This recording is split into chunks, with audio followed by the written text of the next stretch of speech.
ChatGPT-4 just outperformed all human psychologists in a test of social intelligence, which I think is absolutely wild. We're going to go ahead and skip straight to the graph and come back to the article in a second.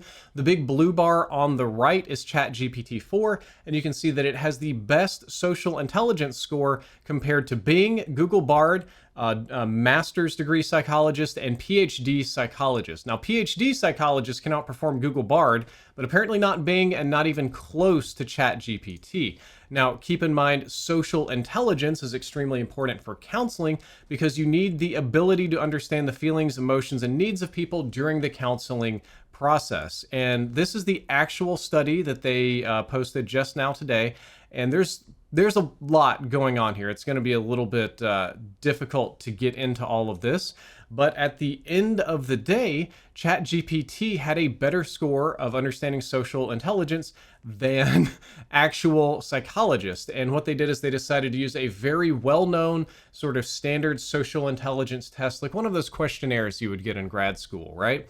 And apparently the AI does better than people, which is very scary. It actually had 64 scenarios presented on the social intelligence scale, and the AI was smarter than people. I do want to point out perhaps a methodological flaw in the study. It was 180 male psychologists, all from King Khalid University in Saudi Arabia, and they were divided based on their educational status between bachelor and doctoral students. So we studied men only, we studied people only in college, and we studied people only in one region. So there definitely are some potential problems with this data.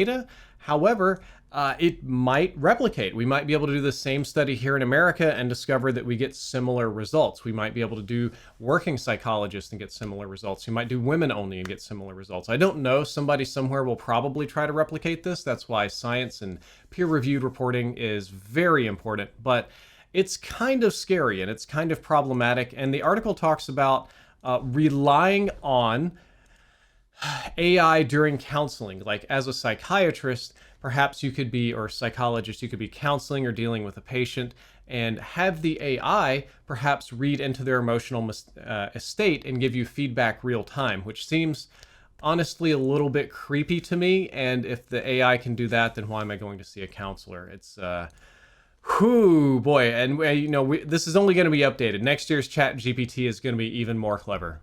There's been another step forward in nuclear fusion technology today as a tungsten wall leads to nuclear fusion breakthrough in France. The fusion device was ensconced in highly durable tungsten and sustained a more energetic, denser plasma than ever previously recorded, which is very cool.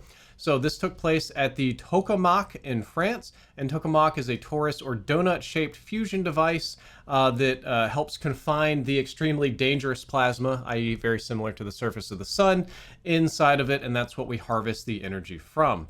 So the device has an acronym known as WEST, with the W being tungsten, and WEST was injected with 1.5 gigajoules of power and sustained plasma of about 50 million degrees Celsius for 6 minutes, which is an extremely long time. Most of the time I'm doing a nuclear fusion story, it's just a couple of minutes, seconds, something like that. So 6 minutes is a very long time. I'm glad to see that.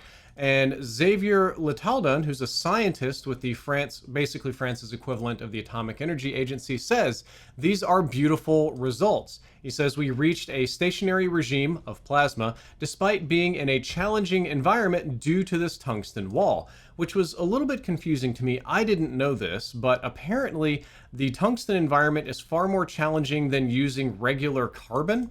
And the scientist describes it as, this is simply the difference between trying to grab your kitten at home versus trying to pet the wildest lion. But I'm glad to hear that it worked. Of course, this isn't full nuclear fusion. We're not going to be rolling this out anytime soon, but it is still a breakthrough. It is a step forward in the process. It shows that there is a way to contain it longer, that something is working, and I'm happy for them. And I cannot wait for a future where instead of burning fossil sauce every day, we can just have a couple of these reactors running.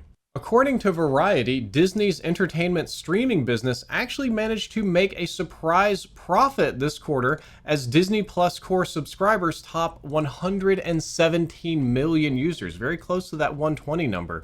And they might be the only streaming service that I know of that's actually making money.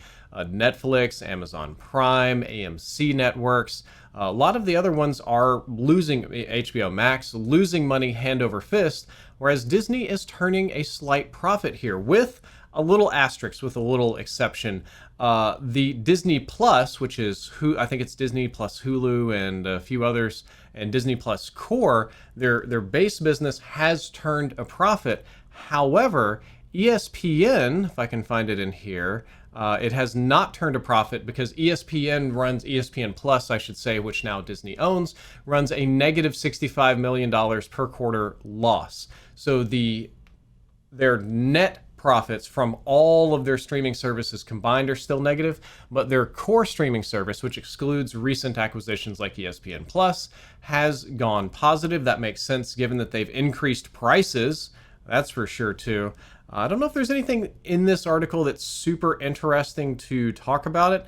Their earnings per share are up 30% compared to the prior year. They're beating Wall Street expectations and earnings, which they're very, very happy about.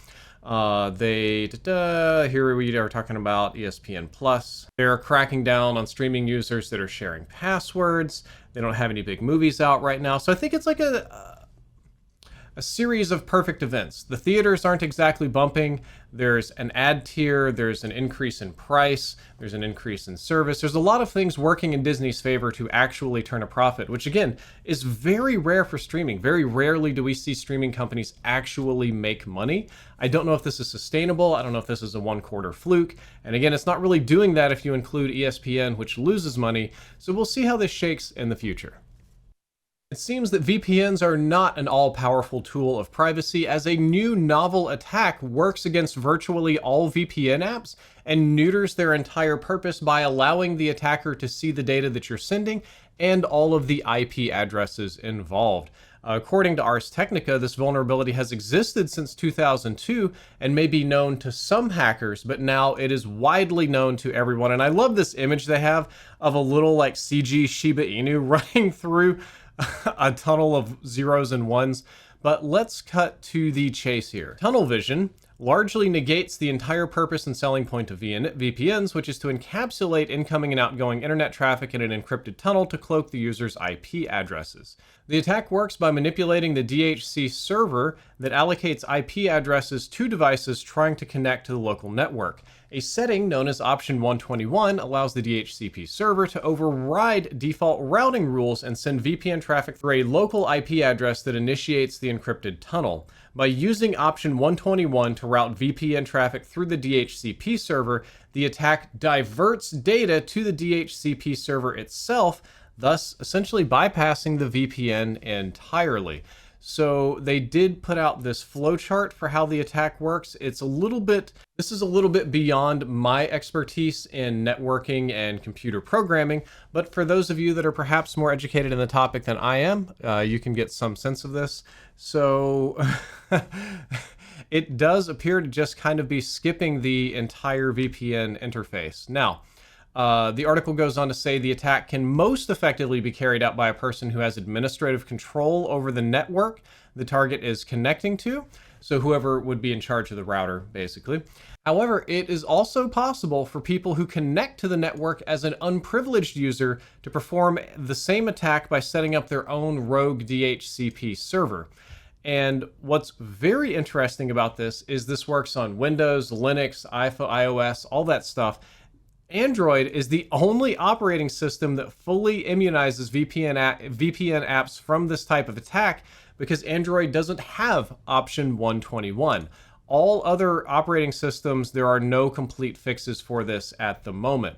So I found this very interesting. A lot of us use VPNs, especially in the state of Texas, for entertainment time or to, get Netflix shows from different nations and stuff like that. And we sort of seem to think they're perfect, they're all powerful, they'll always work. And that is not true. This is a pretty huge vulnerability, and option 121 has existed since 2002. So God only knows how many people have known about this for how long. It's just now, 22 years later, becoming public knowledge.